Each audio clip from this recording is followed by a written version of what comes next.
Welcome to the Fireside Chat. This topic we are going to discuss is how are companies and suppliers winning the current retail landscape. And I am extremely happy to welcome our guest for this Fireside Chat, Mr. Ishtiaq Amjad. Mr. Ishtiaq Amjad is currently working with Godrej. He heads the corporate affairs as a group head at Godrej Group. He joined the company recently and is responsible for establishing and spearheading public policy and external affairs. Prior to joining at Godrej, he worked with the Coca-Cola Company for 5 years as Vice President, Public Affairs, Communication and Sustainability. Mr. Amjad comes with more than 20 years of experience and has been associated with several multinational brands like Oriflame, SR, HCL Technologies, Cargill, and Coca-Cola. Prior to this, he also served in the Indian Army. He has done his bachelor's in arts from Aligarh Muslim University and Master of Public Administration from Symbiosis Institute of Management and Studies. Welcome, Mr. Ishtiaq. Thank you, Taragat. Pleasure to be here.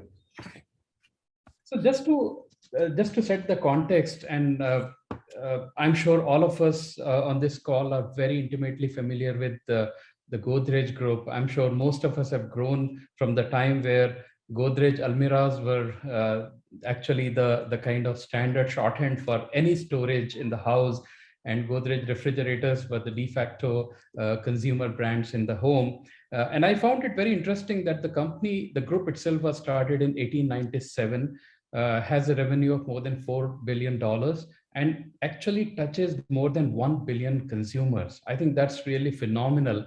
And what I found very interesting was the catch line on the website, which said the Godrej Group is now from locks to satellite. I think it's such a phenomenal feeling that something that starts from home is actually reaching the outer space there.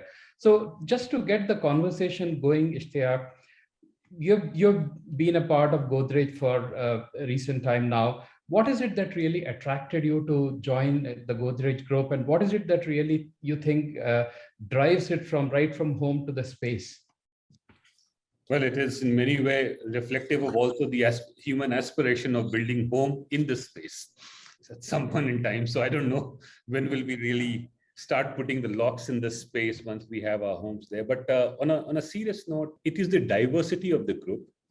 It is also the purpose of the group. Like you've said, many of us in our generation have actually grown up very close to Godrej as a brand. I mean, and anything that had the Godrej written on top of it actually meant a lot to us. For example, the Almira that you talked about, or the refrigerator, or some of those equipments. More than that, we are also the generation which has probably used Synthol for a very long period of time as a bathing soap and whatnot. And each of those products not only sort of, stood the test of time, but also,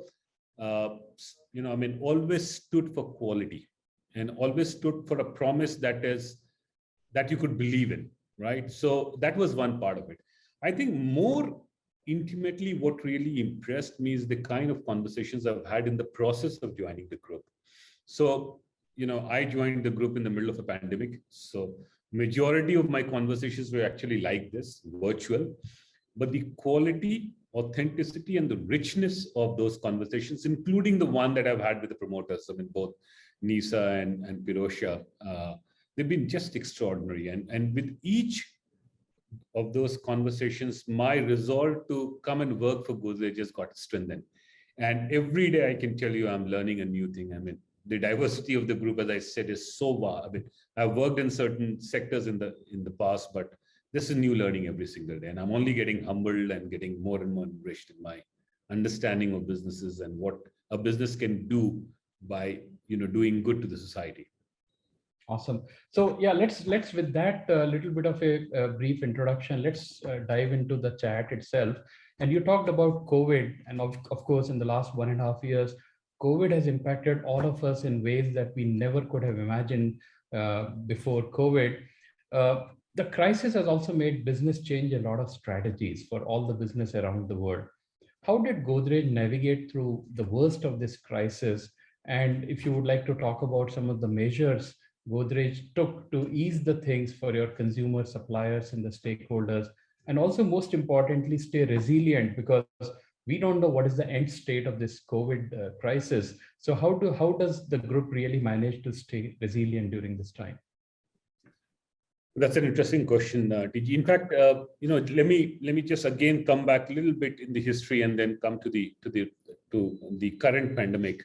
I don't know if you're aware, in the first pandemic with the early parts of 20th century, we actually produced the world's first hand washing soap with the use of all vegetable oil, absolutely free from any animal fat. Now, that was the pandemic one, which gave us an opportunity because, as you know, there's a lot of sensitivity around that in the Indian culture. And we thought that as a company, we are in that position where we could probably do that. We can take that initiative and really sort of, start a new thing. Now, which in many ways, you would notice that during this pandemic also, there's a lot of conversations around Atmanirbhar. That was the Atmanirbhar almost 100 years back, as far as the Godrej is concerned. The second important part of this was also the fact that it was also rooted in the idea of ahimsa, because animal fat versus the vegetable fat being used in the vegetable fat being used in the soap making and stuff like that. In the recent pandemic, we realized that all said and done, there are a couple of categories in the consumer space that have really emerged very, very strongly. One of them is, of course, the hygiene, and we will talk about that at length, and also the health. We incidentally have a very strong play in both of these categories, hygiene as well as in health. Now, I'll give you an example. We launched close to about 10 different products in 5 different categories in about a year's time in the middle of the pandemic. And I'll talk about a couple of them, which you'll actually find very fascinating. One of our products that all of us are extremely proud of is called the Magic Hand Wash. As you know, our social and environmental commitment is called good and green commitments. Good, which is socially good, and green, which is environmentally good. Now, one of the targets that we've always had at the at the center of most of our conversations and strategy is how do we really integrate good and green in our product portfolio? A good product would be the product that really serves the unserved part of the society. For example, the bottom of the pyramid, which is really unserved in many of those categories, especially the personal hygiene and stuff like that.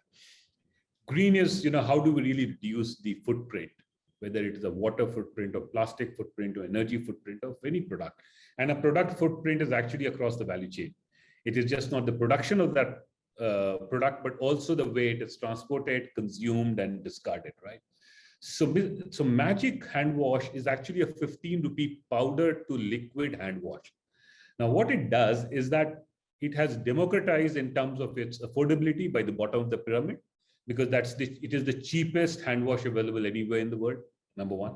Number two, because it is transported in a powder form, the plastic footprint, the water footprint, and all of that, and then, of course, the transportation footprint has come down significantly.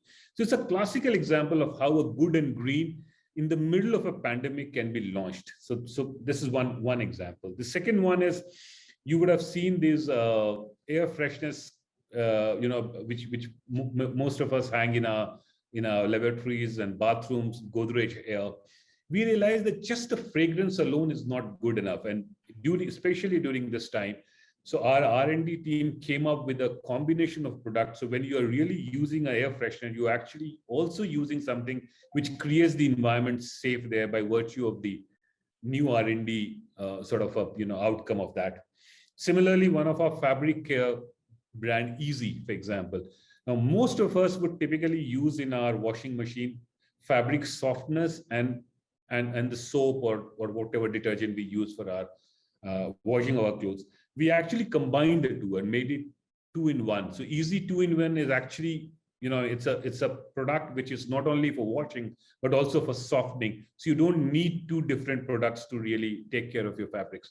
So some of those innovations are a classical example of this pandemic giving us an opportunity to rethink, reimagine, and reserve the customers. And this is probably, I mean, there are multiple examples, but this probably comes at the top of my mind. No, I think it's very interesting, Ishtiaq, the point that you talked about, that right from the 2000, from probably the 1918 pandemic, during the time, as you talked about, of how Godrej kind of listened to the customers in their sentiments and created the idea of a vegetable based soap, and from that hygiene. Today you are talking about how during the COVID times, when things are difficult to come by, how do you manage to really build a at such a 15 rupee, and that to reduce the cost of transportation by actually creating in a powder form, and then people can add water to that. So I think that's a very interesting way to look at it in terms of listening to the customers, as one of the things that seems to be evergreen, more so probably in the time of a COVID. But that brings me to the second question, that a lot of times people tend to think that while COVID is still going on and we are in the middle of it, once things go back to the normal, people are probably going to fall back to the old ways of pre-COVID. So for example, today we are seeing a plethora of sanitizers, or we are seeing a lot of solutions. Will the world still remain the same post-COVID and we will go back to that? Is this the new normal that we are living, or is this just a temporary normal and things will really come back to the old normal, or the new normal will look different from the current normal? What's your take on this? I wish I could profess that. That's $1 million question, PG. All of us are still struggling to figure out what the new normal is going to be. But if you really look at all the earlier watershed events in our histories, many of them have actually resulted into something which is more permanent. And part of this has actually come back to what happened before those watershed events, for example. Now, a few things are very clearly emerging, and all of us are seeing that. For example, the way we work. That entire notion of all of us being in the same office, physically present at all times, and having all those meetings in the conference rooms and meeting rooms, that notion to a large extent is dispelled, right? Probably as we come out of this pandemic unscathed, hopefully, we will look at some kind of a hybrid model where, part of us, for certain reasons, at certain point in time, need to be together in person, and part of us will probably work virtually and, do things the way we are doing, work from home and other things. I think consumer behavior will also, to my mind, continue to follow that. Some of these habits which are getting formed may remain for a longer period of time. It is also because of the fact that, this has brought the personal hygiene and health to the center stage.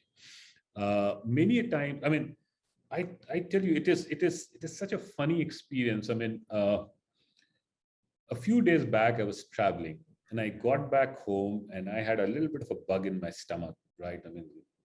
All of us in the normal days would catch that. So that resulted into a fever. I wasn't worried about the stomach bug at all. I was worried about my fever. So it's kind of, the fever's taken the center stage. You forget about everything else. And as long as you get a COVID negative report or RT-PCR or something of that sort, and you feel very sort of, relaxing. Oh God, it is not COVID. I've been through COVID just before the second phase. So it just kind of plays onto your mind, right? So I think sometimes what happens is these habits part of this will remain. Obviously, that entire maniac focus around this of, wearing a mask, social distancing and all of those, maybe that over a period of time may sort of, wilt away or whatever. But I think some of these habits will stay back. The other important thing, I think, which probably will stay back is the hybrid model of the shopper's experience. In today's world, while a lot of people think and say, and data also shows that this has certainly been a great opportunity for the e-commerce platforms and the virtual, shopping experience. But at the same time, if you remember during the first lockdown and subsequently, even our neighborhood kirana stores played a very, very critical role in our overall survival and, existence in those days. And that old ties of a neighborhood kirana with the consumer has also in some way got revived. Now, the question is that how do we really marry the two, the digital platform as well as the neighborhood Kirana shop, because both of them have very unique propositions and unique offerings for us. All of us have grown up with that very intimate relationship with our next door Kirana shop, where we would just walk and get stuff, and they'll get noted in a khata or something, and by the end of the month, when your father's salary comes, all of that gets settled and stuff like that. So part of that and part of this platform somewhere is kind of coming together. One of the most interesting thing in a policy space, as you know, PG, I also manage the policy advocacy in that space, and I watch it very carefully, is the interesting initiative by the DPIIT, the Department of Internal Trade and Industry, is about that ONDC platform, that open network for digital commerce, the way which is led by Mr. Nandan Nilekani. The way this has all come together, it has got representation from the Mom and Pop Stores Association, the CATE, which is the Confederation of All India Traders, them and the digital network folks, and all of these things coming together and really digitizing the entire ecosystem and the value chain of consumer shopping process is something that is really very interesting space to watch. So let's see how this really develops. But I'm sure, I think it's moving in the right direction, and we will probably see a better version of our shopping experience than what we have had in the past. No, sure. I think it looks very interesting and very exciting times ahead. So I just to switch gears a little bit, at one of your TEDx talks, TEDx Bhilwara in 2016, you said, and I quote, "It is time we talk about extended consumer responsibility." Can you talk a little about what does it really mean in terms of leveraging the current opportunities in retail? And of course, you talked about it 5 years back, but in the context of what we are going through right now, how does that relate to the current situation and the current opportunities? So this was, thank you for bringing it back to the conversation. I think, the reason why I said that this is also a time for us to look at that is because I am, as a consumer, not because I work for a particular company or something, I genuinely believe that the extended producer responsibility, EPR, is just not possible in the absence of, whether we call it ECR, extended consumer responsibility, or individual consumer responsibility, ICR, or whatever you call it. Unless consumers become more and more responsible about this entire ecosystem of waste management, segregation of waste at source, and all of those things, there is no way an EPR can ever be successful. No government initiative or no private sector initiative can be successful unless it is really adopted and adapted by the consumers at large. So in that context, I really talked about it. I mean, imagine there are enough studies that typically says that if you segregate your waste at source, there are almost 95+% chances that it will land up at the right place and not land up in the landfill. So in an ideal situation, anything that is recyclable should ideally get recycled, right? And I think it's the onus and responsibility on all the, whether it's a CPG company or any other companies for that matter, to use packaging materials which are recyclable, because that's the onus on the producer. And obviously create an ecosystem or a platform or some kind of an incentive or some kind of a system through which it is easier for consumer to put it back at a place where it can get recycled or get collected or recycled, right? But that physical act of putting it, segregating it, and discarding it in a responsible manner, ultimately lies with the consumer, and all of us are consumer. Once our behavior starts to change, I think this entire ecosystem will change. So it was in that context that I really talked about. And I genuinely believe that we need to invest a little more in that individually rather than collectively. No, I think it's a very, very insightful point you make, Ishtiaq, because and now that you say it, it makes so much of sense that it is, to me, it is like a kind of a circular loop actually. And if one of the link is really broken, then there is no way we can really complete the entire cycle. We cannot just pass on all the responsibility to only one of the players in the network. because we are more and more in the network. So I think it makes a lot of sense to really involve the consumers and see how we can kind of grow together and probably go towards a more responsible consumption rather than a very reckless consumption, if I can call that. Right? Absolutely. So with that, it also is a segue into a question that I had in my mind as you were talking about the whole idea of recycling in terms of a circular economy as it's becoming popular. What are your thoughts on that, and how do you see that Indian consumers and the landscape is ready for taking it not only as a corporate value, but there is actually a business sense, and not just from a bottom line perspective, but also for the planet? And how does it really come in terms of consumer behavior in India? Any insights, any trends that you want to share with us? In fact, let me go back to the same TED talk that you were talking about. One of the idea that I sort of propagated there was that most of our value chain, we in our mind and in our practice, starts from the raw material and finishes at the consumer. So everything in between is the value chain, you know, the way it is being procured, manufactured, transported, retailed, and finally reaches the consumer. And we tend to forget about that as long as it has reached the hand of a consumer, because we think that we have done our job.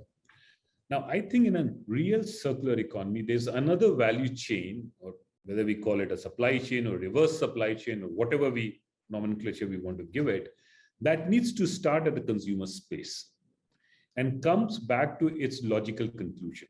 Whether, like I said, anything that is recyclable needs to be recycled. And there are, in today's technological advancement, there is almost all kind of packaging that has got some utility in one form or the other, right?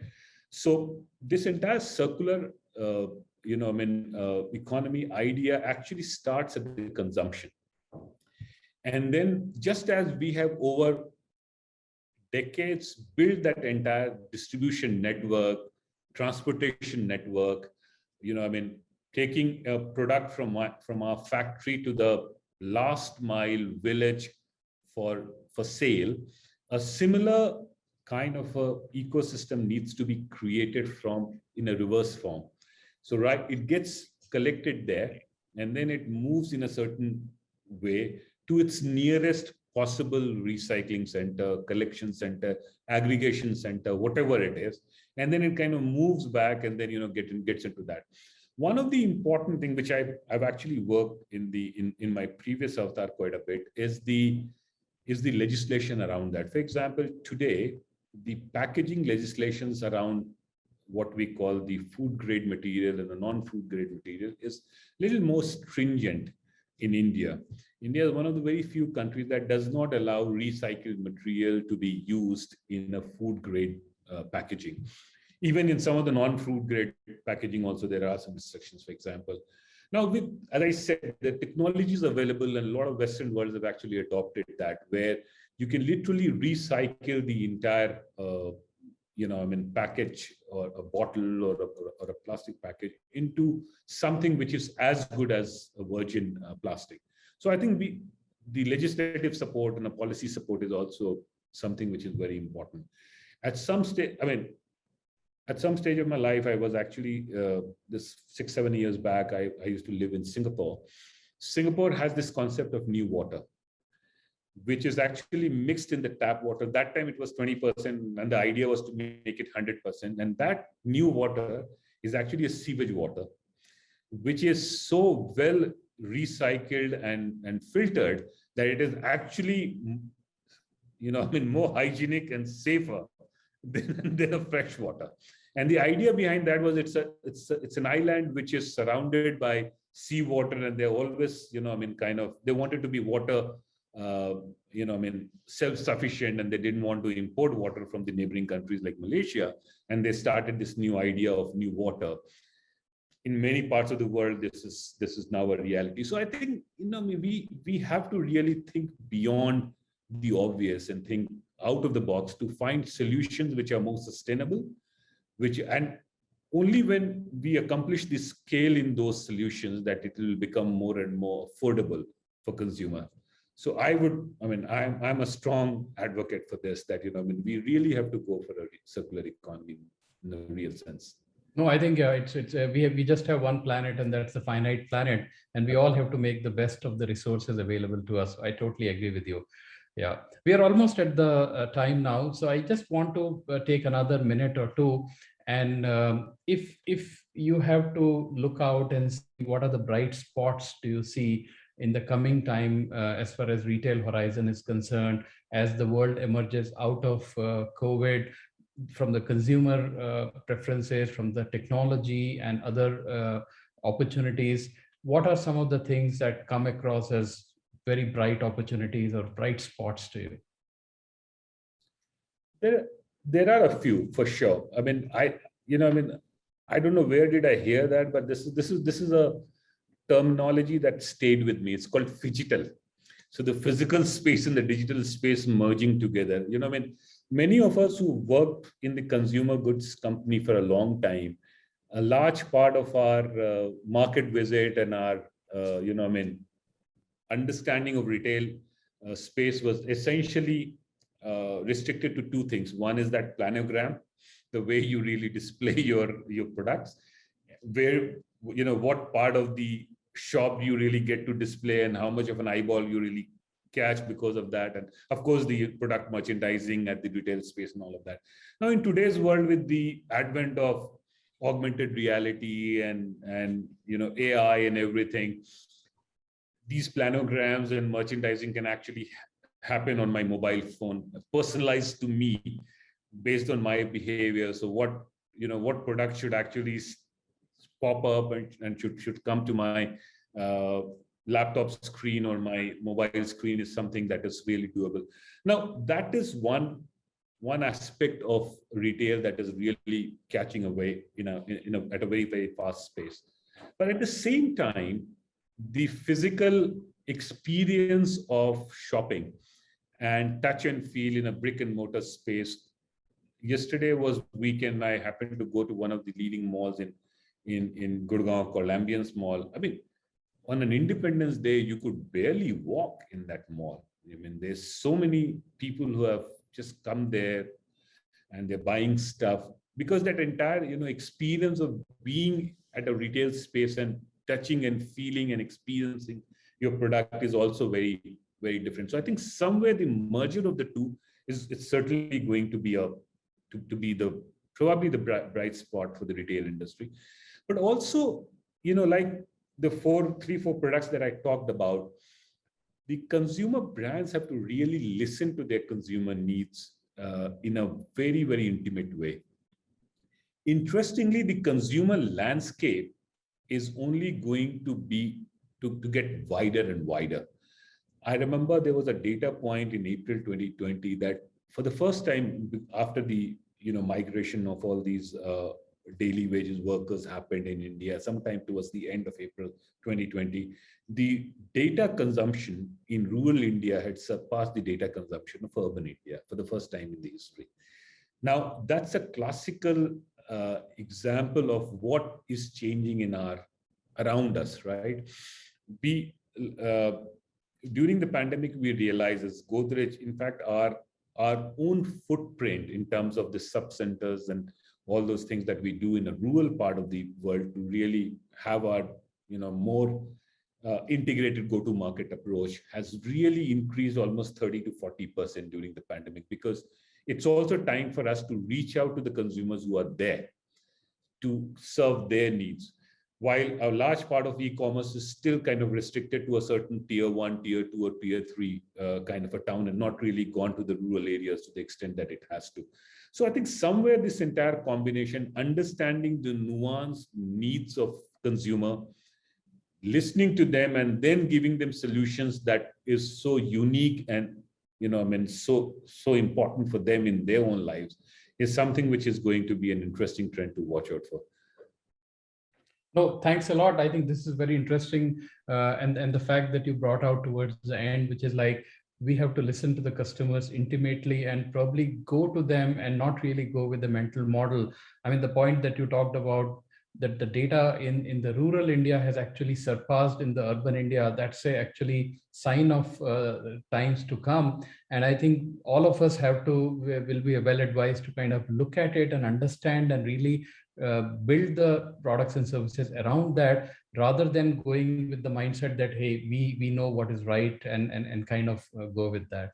So thanks a lot, Ishtiaq. And I think the 2 or 3 things that I took away from you, of course, the first point was the consumer. I think it came very strongly in the conversation, that listening to the consumers, whether it is talking about how Godrej Group has been doing it for the last 100+ years and building and earning the trust of consumers. I mean, we have been locking our homes to Godrej locks all the time. That is the level of trust. If you can lock the house to somebody, I think that shows the kind of trust that you have.